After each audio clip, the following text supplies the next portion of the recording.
anniversary Johnson Century on the old Zebco Sundowner.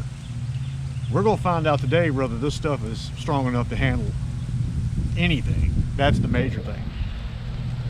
It is such a cool setup, and the battle scars are what I really like, because if you take a good look at the side of this, those are battle scars. And what that means is this thing's been thrown down on its side, in the back of a truck, in a garage floor, whatever. So it's seen some time. That's the cool part about it. 40th anniversary.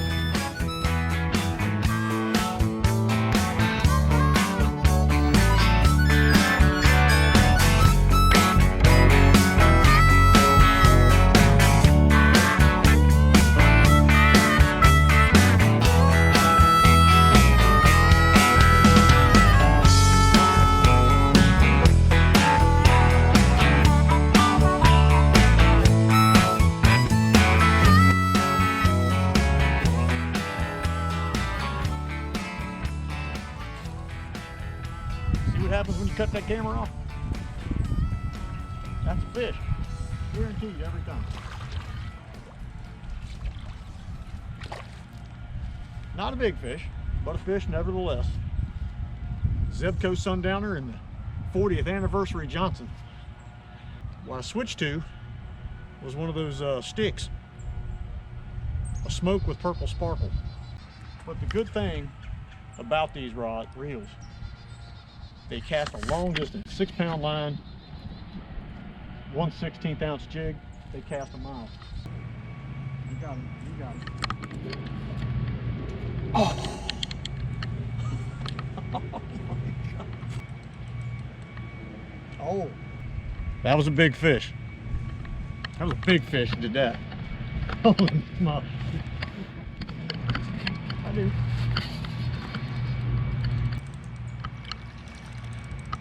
He's cold, we ain't even trying to fight. Little fella, but they're biting.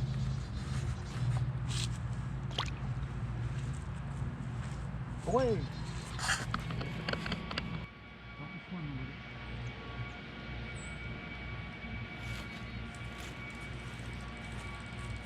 Not the hook straightener.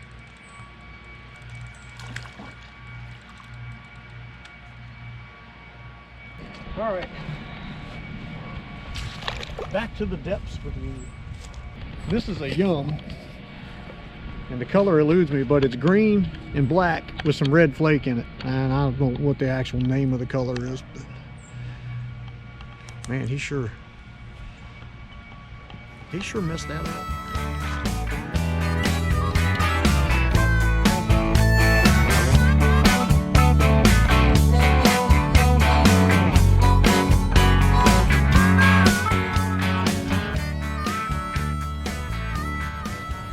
This lake must have a mess of these little guys in there.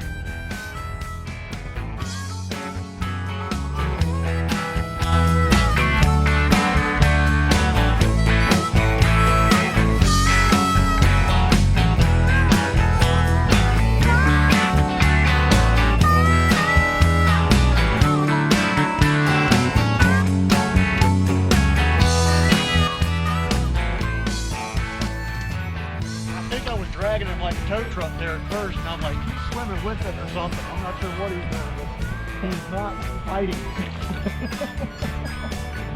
What in the world are you little fellas doing so deep?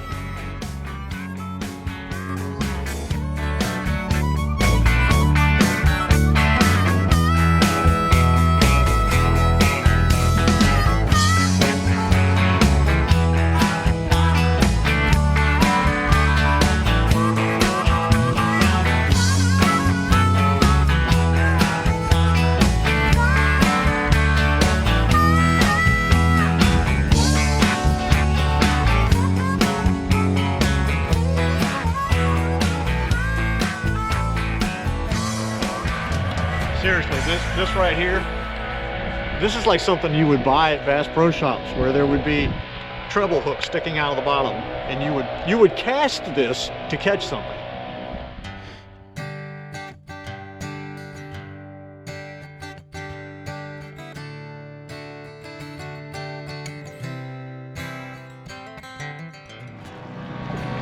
Not bad.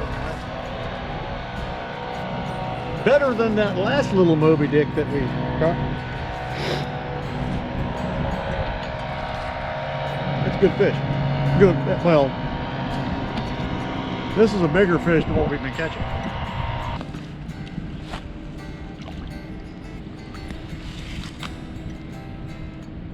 Dun dun dun dun dun dun dun dun. Go! Dun dun dun dun. This is the wrong way. This. Go that way. You're dumb as a rock. His nerves are shot. There you go. Dummy. I just got a fish on the reel. He hit it while I was retrieving it. I was pretty much done with how far I had retrieved it. So I sped the retrieve up to bring it in and he hit. Which is usually rare for a little tartar sauce, and that would have been great. You don't find them doing that too often when it's cold. Usually it's got to be like right in front of their nose and has to kind of snip by, and then they only have to go about 2 or 3 inches to hit it. Not bad. He was really kind of up closer, which is strange. It actually feels kind of warm too. It's kind of weird. So just for the record, I mean, the whole reason that this rod was bought was because the other smaller rods with the shorter handles, I just couldn't cast the things without feeling like it was going to fly out of my hand. It was just such a small handle and a lot of length of rod. This one's 5'6", and it appears to be a hollow tubing, and it's really limber and it's really holding up well, and it's great setting the hook. The only problem is there's a lot of line stretch. It's 6-pound line. Setting the hook, worming like this, there's a lot of line stretch. So I'll be surprised if you don't hear it. And when I do it, sounds like a guitar string when you set the hook. But I just want to show you the cast. You can cast this thing one-handed, kind of a sidearm, underhand kind of thing, and it really works well.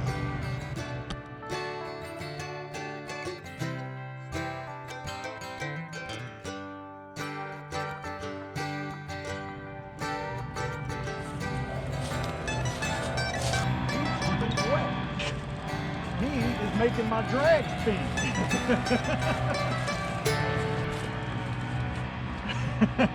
He had me going there for a minute because he was swimming wherever he wanted to go. I felt the line tighten up.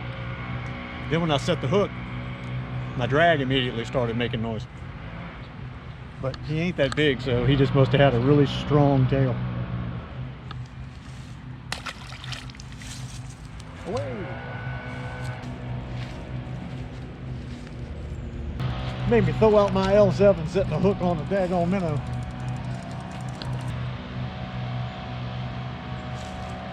If my back is sore tonight, I'm coming back for you next year, and you might get filleted.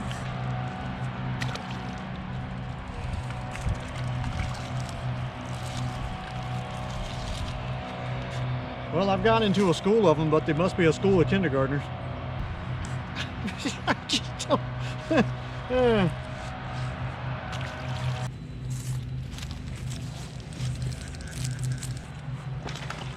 Another decent one there.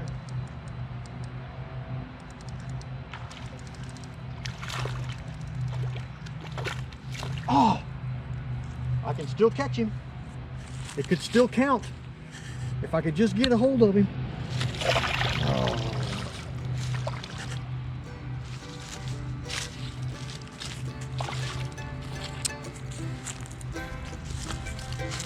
I was going after him. I was willing to get wet for that one. Wet and cold. I'd have been fine. And that would have been the last fish, and we'd have got in, turned the heat on, gone and got a pizza, gone home, made an ending, edited this video, and it done. But no, he had to get off, had to be a smart aleck. All right, so here we are. That was it for the day. It's getting cold, the sun's going down, getting cloudy, and all that fun stuff. 40th anniversary Johnson Century. It's working great. Casts a long way, does really great. The rod. The Zebco rod. Now, at first I had my doubts. I was kind of scared, but the way this thing was set up and everything, it seems tough. It seems like it's working out great. It's got perfect size for my hand. I can cast it one-handed without even thinking twice. it's just a great setup. I'm going to enjoy using this in the future. I can see a lot of crappie and panfish and stuff being caught with this thing, as well as bass, obviously. The only downfall to the whole thing is the line, and it's good line. It casts real far, and it seems to be pretty strong. It's got a lot of stretch though, so setting the hook, using the worms, different story. It's stretching. You almost have to take off running to set the hook to make up for the line stretch. But other than that, Zebco Sundowner, 8816 is the number.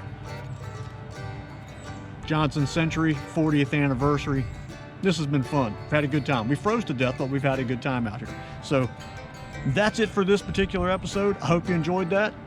You got to see from the time the reel showed up to the time the rod showed up to the time it got on the water, and that's pretty neat, I think. So we've caught some fish, nothing huge, but we caught some fish. It does its job. Thank you all for watching. Hope you enjoyed it.